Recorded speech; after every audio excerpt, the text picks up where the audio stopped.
I have not made that formal decision, but it's my intention. My intention to run again. And we have time to make that decision. Dr. Biden is for it. Mr. President. Oh.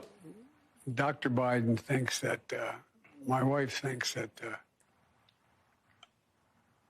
that we're doing something very important. The president of the universe, everyone. Joe Biden. My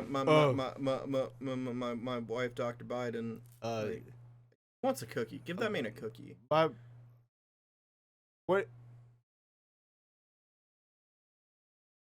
Oh, Blinken's on. Oh, am I supposed to blink? I forgot. What's up, everyone? Welcome back to the Point Blank Podcast. I am your host, the one and most perfectly honest, literally the only one, reformed bad boy, Dryden. Today, I am here with my buddy. Am I even allowed to say your real name? David. This is David, guys. And the reason I have him here, you might have noticed that we are wearing Boy Scout patches, Boy Scout hats, Boy Scout hoodies. It's because we are both Eagle Scouts. Both of us are Eagle Scouts. And today we're going to be talking about this opinion piece I found on CNN. That's right, I read CNN every once in a while. I don't even read CNN. I cry on the inside every time I read it. But here it is. Opinion, why I'm rethinking Boy Scouts for my son. So keep in mind, this is an opinion piece. Okay. David has not read this before, and I'm reading it to him for the first time. Here we go. Waimea, Hawaii, an 11-year-old Boy Scout, Manny Carvalho, was killed by a gunshot on August 28th at Camp Hanokea, where my son's troop used to meet every week. So we're already in a bad spot because they're in Hawaii. Kid was shot. Okay. Kid was shot. A police investigation determined that during an official Boy Scouts of America event at a scout camp rifle range, the boy was accidentally killed after he shot another unsupervised boy who was handling his parents' loaded semi-automatic assault rifle. So nothing's new. Nothing. Yeah. You know, semi-automatic assault rifle. Oh no. Which Weapons is of war. Really no gun ever. No charges have yet been filed related to the incident, though potential offenses against 3 adults are being reviewed by prosecutors. Okay, so that's the setup. Little boy killed. I guess that's what, involuntary manslaughter? Yeah. I mean, my question is, like, what are they doing? Are they at the range? Yeah, they're at the range, but there's no supervision. It says it was unsupervised. While BSA has acknowledged that Carvalho's death was due to a reportedly accidental discharge of a firearm while involved in a troop activity at Camp Hanokea, its policy on firearms for scouts remains unchanged. Good for them. Yeah, good for them. The one thing that they haven't mean, changed. BSA says teaching youth and adults firearm safety has been a core of the scouting program for over 100 years. We constantly evaluate our programs to ensure that firearm safety and responsible use meet the highest standards. I mean, my whole deal with this is it's 100% who the leaders are. Yeah. In every situation. The troop I grew up at, we had like 2 special forces guys, a bunch of military officers. They knew what they were doing. We had no issues. They let us plan whatever we wanted as long as it actually made sense. That's just poor leadership. Yeah. To not have systems in place where you're actually taking more risks. I really think I agree with you. That's the issue, is just the supervision in this example was lackluster. But this is an opinion piece, so there's more. Okay. Because you and I were on the same page. It's like, okay, this is a terrible mistake, very bad accident, sorry that happened. Here's where the opinion starts. Simply put, guns and children don't go together. Children aren't consistently responsible or vigilant enough to be trusted with weapons that can instantly kill. That's pretty crazy. Yet BSA's guide to safe scouting allows elementary age school kids, including first graders, to use BB guns and air rifles. Middle schoolers can use .22 rifles, muzzle loaders, and shotguns, and high schoolers can use pistols and large bore rifles, and participate in cowboy action shooting which is using 2 firearms at the same time. That sounds awesome. That sounds great. I've seen a lot of cowboy action shooting, and it's pretty impressive You're stuff. not even allowed to do that most fire. No, you can't. A lot of ranges, you can't even shoot from your holster. Yeah. You have to have it out first. That's why you do what I do, which is shoot on private land. Speaking as a parent and a longtime adult leader of scout units, I've been disappointed by the lack of communication from BSA regarding this incident. Shocker. Yeah. BSA has let down the volunteers it relies on to run the program by not giving them guidance on how to speak with the children in the wake of a tragedy. And speaking as an Eagle Scout, I'm profoundly disappointed in Scouting's failure to revisit its policy on firearms. So us two, speaking as Eagle Scouts, I've got a lot more concern about other aspects of Scouting than their firearm policy. You know, like the fact that now girls are allowed in Boy Scouts. Yeah, at the end of the day, firearms are never the issue. Yeah. It's never been firearms. America was built on firearms, and you want to take the heritage. No, treat them at home, or teach them at home. Have a gun before they go to camp. Teach them how to have how to handle a rifle safely, how to handle a pistol safely. Yeah. There was a guy at church who went pistol shooting with us, and he was telling us how he 2-year-old how to respect guns. And so I saw the 2-year-old on Sunday, and I was like, touched it. I gotta touch the gun. And he's learning firearm safety at home from an early age. That's the solution here. Don't wait till Boy Scout camp to teach them don't about wait till firearms. they're 11. Yeah. You know, it says wait till they're in elementary school. You can start earlier. But that's kind of the thing about this is the issue is so easily solved that we don't even really have to get into detail. Yeah. It's as simple as supervision, and then you need to have a gun culture again, or at least a respect for the weapon that starts at a younger age. Yeah. So more opinion. BSA needs to ultimately get guns out of scouting. Before we move on, yeah, that's not actually the proper name anymore. Is it? No, it's Just SA, Scouts of America? It's Scouts BSA. Scouts, Boy Scouts of America? Yeah, because they can't be Boy Scouts because they allow Scouts BSA. Personally, I like to refer to them as It's gay. BSA. BSA needs to ultimately get guns out of scouting completely, which may take some time to accomplish given that there will undoubtedly be many who are resistant to such a change. But in the meantime, scouting's relationship with guns must change immediately. Here's an idea, blah, blah, blah. We don't really care about it. Because that's really the most of it. Talks about marksmanship, shooting, here he says, I've supervised kids on ranges, and each occasion involves repeated safety instruction. And despite those strident reminders, inevitably I have elementary school scouts wonder, I just pull the trigger, why didn't the BB come out of the gun? And they take the gun and stare down the barrel. I think what it is these kids are retarded. Like, I mean... Yeah. I read an article, this middle school teacher, elementary school, like a kindergartner, first grade level school teacher, I think it was kindergarten, was complaining about how students were coming into her school without any idea or any grasp on reality at all. They knew how to watch videos on the iPad, but they didn't know how to undo or open their lunch boxes with the zipper. So we were growing up, kids were considered lazy for using. Yeah. Everyone wanted to learn how to tie shoes because if you had Velcro shoes, you'd be made fun of. Yeah. But so she's kindergarten grade teacher. She said that she told her parents, the parents of the children, that they need to teach their kids stuff at home as well as in the classroom. And she said that the parents got offended. Yeah. And said, no, you're the teacher. That's your job. Public school didn't teach me how to read. My mom taught me how to read. My grandma taught me. I didn't learn how to read until I went to private school. Literally, my grandma second grade. made me books to Wow. learn how to read. That's great. But the thing is, kindergarten's for 5-year-olds. Your baby has hopefully been home, but most likely in preschool or some sort of childcare.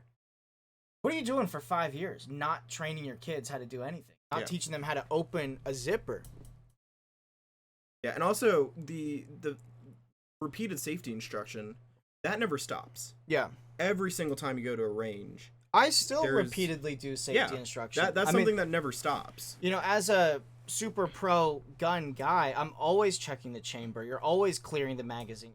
You're always clearing the chamber, making sure it's safe before you hand it to anyone, and then I make them look at it as well. Yeah. That's just how you do things. It's second nature when you do it for long enough, but it never stops. Yeah. So teaching 3rd and 4th graders how to have a safety inspection or inspect a rifle safely, like that's setting them up for the future. But that never stops. Yeah, and that'll be ingrained in them in a healthy way. They'll respect the weapon. So he says, each time my heart pops out of my chest, no amount of gun training will make these young children mature or responsible enough to consistently practice safe use of any kind of. Which I think that's silly because look at our great grandparents. They were champs. You know, I mean, they built this country. I mean, even older than our great grandparents were building this country with the use of firearms. They were hunting, they were trapping, they were killing that way. They knew how to butcher.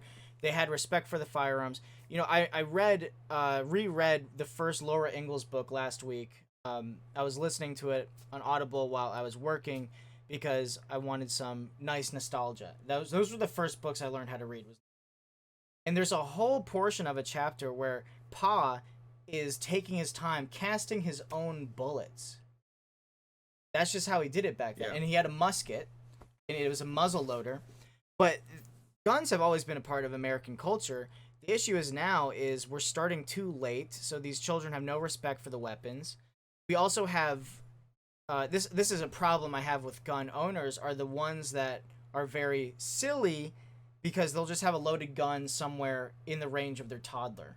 Their toddler will get to it and shoot themselves in the face. We've heard this horror story often, but that's just bad gun ownership. We really need to bring respect back to the weapon, and we wouldn't have these issues. I don't think we would have school shootings if we had teachers that carried, you know, I think a lot of people think getting rid of all the guns is the answer, but I think we need more accessibility for safety training, firearm training, concealed carry training. Yeah, this as a whole is just another symptom of our cultural degradation. Yeah.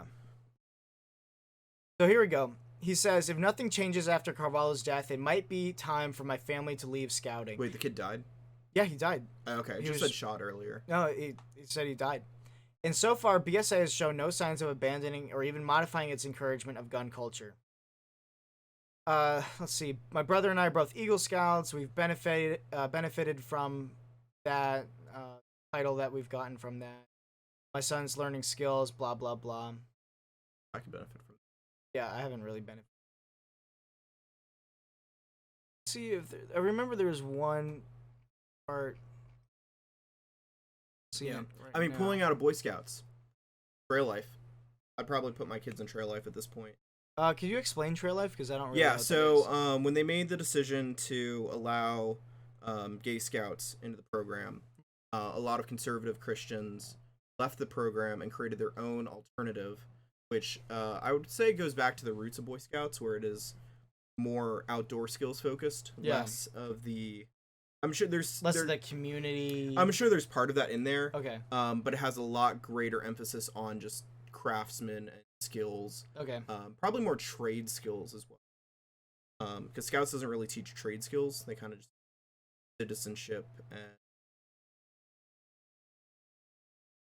anyway, I have some family friends. I think this is like, I know a kid who's the first Trail Life Eagle Scout equivalent in That's Hawaii. So really successful program. Obviously no girls. Just boys. Yeah, and they have like really sick epaulets that have your Nice. your Is it? robe. You said it's a Christian thing? Is it? Yeah, it's Christian. Okay. It's undoubtedly Christian. Yeah. Unapologetic. Boy Scouts isn't. This is the last little bit of this article. He says, there is, however, reason to hope that BSA might change. Just before my son was old enough to join Cub Scouts in 2015, Scouting finally abandoned its homophobic policies, which I have so many questions. A few years I have later, so much stories, so much information about a this. few years later, girls were invited to join. I've been proud to be one of those voices that encouraged those changes. So he's really just destroying Boy Scouts. The whole homophobic thing, what homophobic policies did they have? Because I don't like the term homosexual in regards to Boy Scouts of America, because that just sounds pedophilic. No, it's the Boy Scout oath. Okay. To be physically strong, mentally awake, and morally. They didn't like morally straight? Well, homophobic. They know it. They realize morally straight doesn't mean sexually heterosexual. It just means you're a moral guy. I mean, that's awesome. Oh, you're talking about homophobic. Oh, gotcha. The reason, so I don't know what's going on with the whole homophobic policies. There's a link. I'll click it. Boy Scouts changed policy on gay leaders. This is also from 2015. CNN, 2015. So don't 2012 they allowed gay scouts, and then 2015 they allowed gay leaders. I don't like gay leaders in Boy Scouts because you're just asking for a pedophile episode where there's part a of the gay reason. leader who wants to have sex with the boys. That's why Boy Scouts went bankrupt. They have all these lawsuits from the 70s. And then the other thing that happened is they asked the Mormons. So the Mormons, for the longest time, would make all their boys do Boy Scouts. Yeah. And so that was a huge cash cow for the Boy Scouts of America. And so right before they actually made the decision to let Scouts in, they talked to the Mormon Church asking if they would support them in that. Said no? No, they said yes. Really? Yeah, and so that's why they went ahead with the decision. Unbeknownst to them, the Mormons were actually creating a program of their own. Oh, so they doomed BSA. They doomed BSA. Well, it says here in the article, the Church of Jesus Christ of Latter-day Saints, Mormons, said in a statement that the organization is reevaluating its relationship with Scouts. Yeah, there's no way they made that decision without them. To me, it's very simple. Why, as a gay man, do you want to be around boys?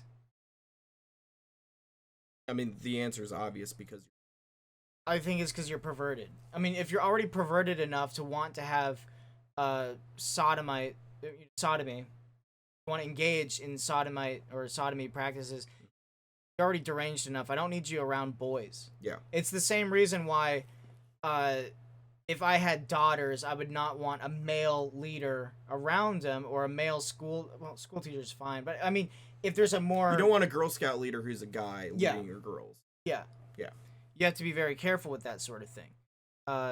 Even people at church, like they're very protective of the daughters, and it's very clear and it's very respectful.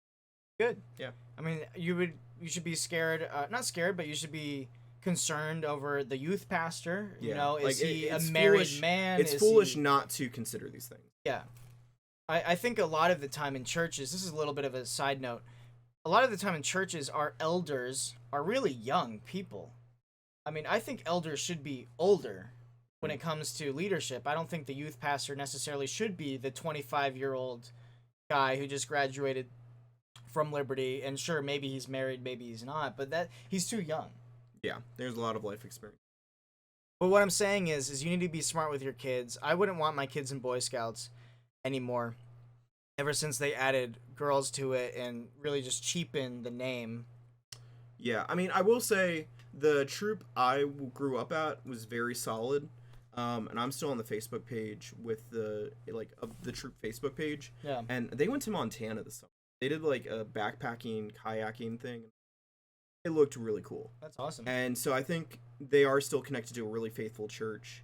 The church they were connected to was Episcopalian, and then when they made their decision, like 2012, 13, to allow gay priests, church actually left to be Anglican. Okay, so that's awesome. It's a really solid troop, and to my knowledge, it's still a really solid troop. So it really, and this is just a principle with all youth organizations. It matters what leaders you. Yeah. It's yes, you don't want to be in a horrible organization, but I would say good leaders not as lesser matter.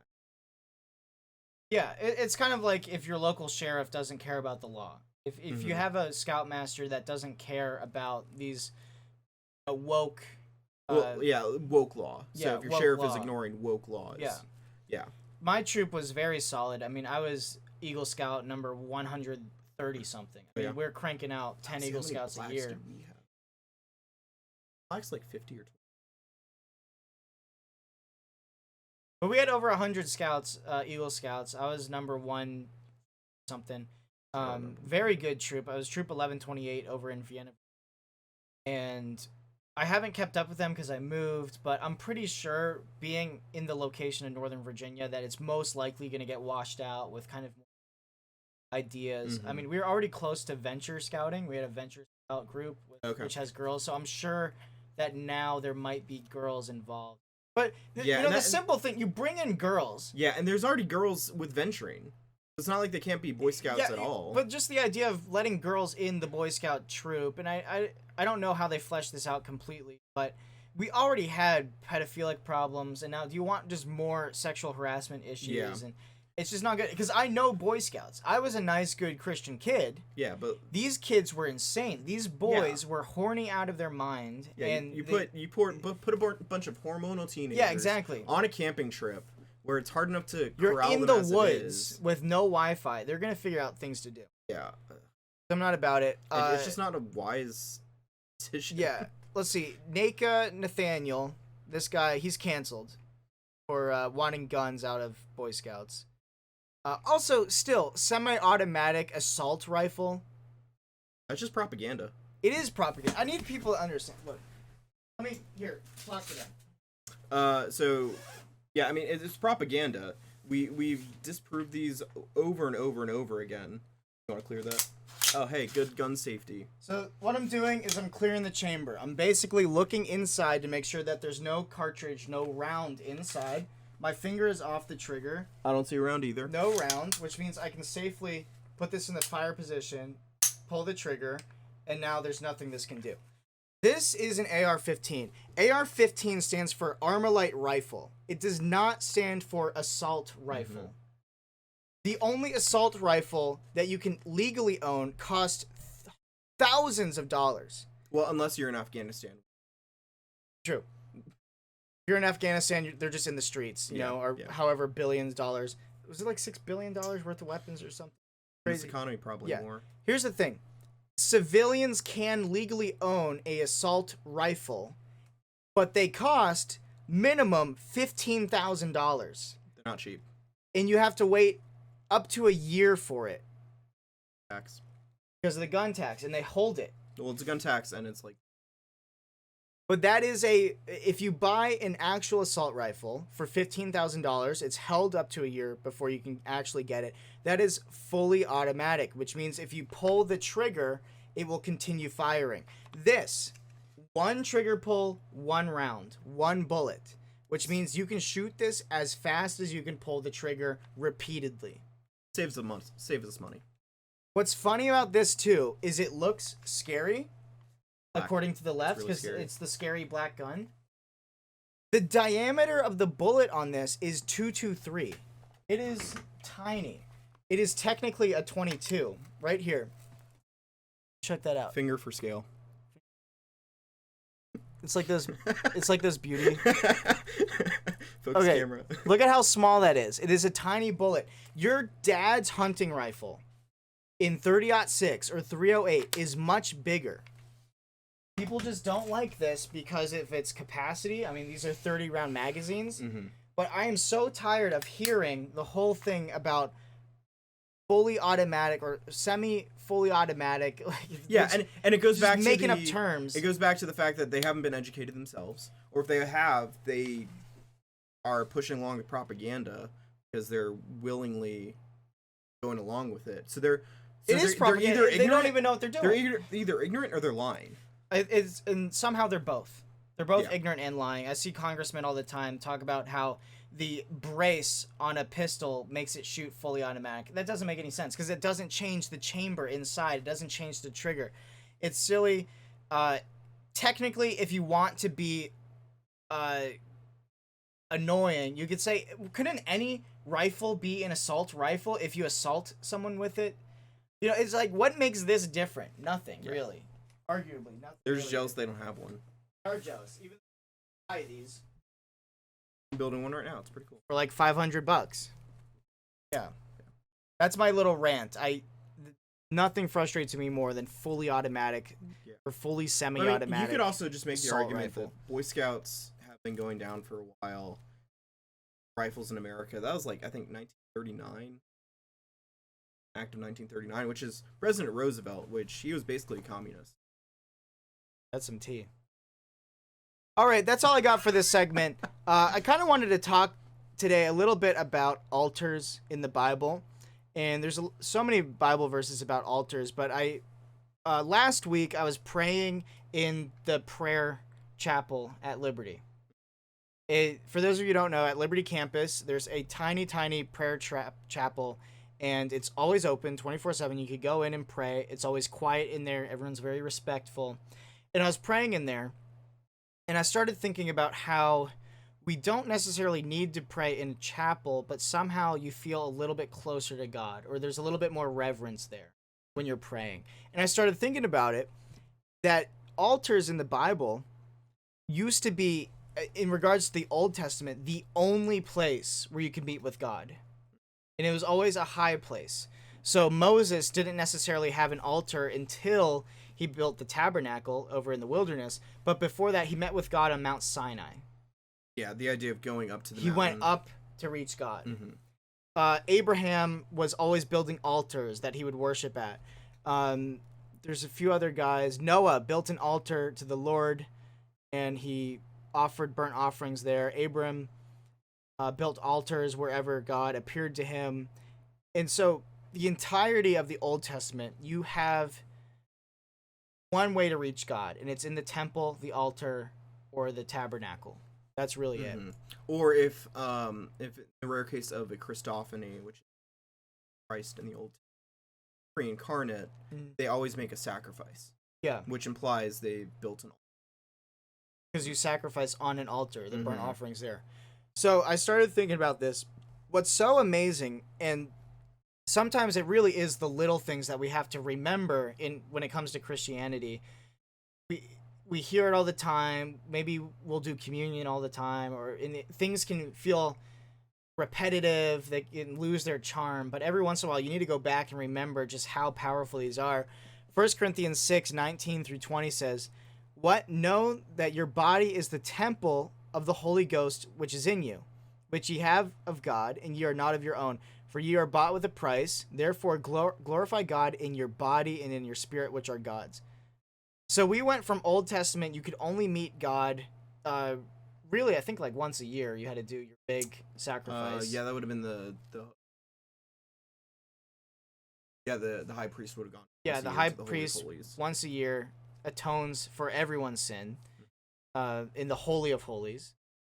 But really, you could only meet with God at those specific places. It wasn't a constant communion that we have with Christ now, because what Jesus did on the cross was he broke that barrier. He broke that difference between us and God, that the curtain was torn apart for the Holy of Holies. Now we have access. If you read Hebrews 4:16, it talks about how we can boldly go to the throne and talk to God, in our time of need. And I like helping people understand that we can go boldly to the throne, which is terrifying. You don't just walk in on the king. He has to call you, but we get to go in there in our time of need. And you have to think about, what's your time of need? It might be you just did some kind of sin, or you just partook in an action that you don't really want to. Is that really the best time to go see the king? No. But that's amazing that we get to. The veil was torn. We are now the temples of God, so we have constant communion with God through the Holy Spirit. And I think that's really special, because we need to think about that more often. Yeah, I can't remember the passage. It's one of the minor prophets where the Lord says, "It was I who caused the famine, I who caused all these plagues. Yeah. But yet you did not turn to me." And so, yeah, I mean, that's the same principle where the Lord wants you to go before him. And also the temple, the curtain tearing in two, in one way that was actually protecting people from the wrath of God. Right? The holiness of God cannot interact with the sinfulness of and us live by itself. So when the curtain actually tears, there is no separation, which for the Christian is a glorious thing. We have no separation from God. but for the pagan and the person who It's a hates terrifying God, thing. there's now no separation protecting you from the holiness of God. Yeah. His spirit goes out to all the earth, so there is no separation. That's a good Which point. is I haven't really beautiful and thought about terrifying. that. Yeah. But that's it. I just wanted to talk a little bit about altars today, help people to understand that you might feel especially close to God in a church setting or with church body, with church members, or in a small chapel, or maybe on a mountain, watching the view, looking over, seeing the sunset or the sunrise. You might feel closer to Christ. But what's amazing about all of this is that our bodies themselves are temples of the Holy Spirit. We are in constant communion with. We have that access. I thought that was a beautiful thing. All right, let's get to the comments section. Oh, favorite part. Let's see. Emily Shepard says, "Okay, but it's true. Taxation is theft." Yeah, I mean, Yeah. we had roads before there was income tax. Just saying, like Yeah. everyone goes, "Well, we need roads and we need Now taxes tithing for is roads." different because Lord literally sustained. Tithing is different. This comment comes from Hey. I actually responded to this because this made me sad. I knew this dude like 5 years ago. He has always been really ... but now even more. Glad I don't know you anymore. This kind of upsets me because I don't hate anyone, and especially anyone who's ever been in my life. I do my best to be friendly and remember people. Even today, at the mall, I saw a girl that I was a waiter with. She was a waitress. I was a waiter at a restaurant, last year, and I still knew her, talked to her, was friendly because I don't hate anyone. I don't want anyone to feel like I'm untouchable or unreachable or too far gone or I don't get that. And that's the thing I need to say this more often, but if you have any issues with me, leave a comment, join the Discord, whatever. We can talk. I mean, I want this to be a conversation, but what ends up happening is you guys never actually talk to me. You just leave me in. Dryden's actually really, really True. surprised how far he. No Dare T says, "What do you have against Baptists?" And someone replied to him. And said, "Too much water." Is that a baptism joke?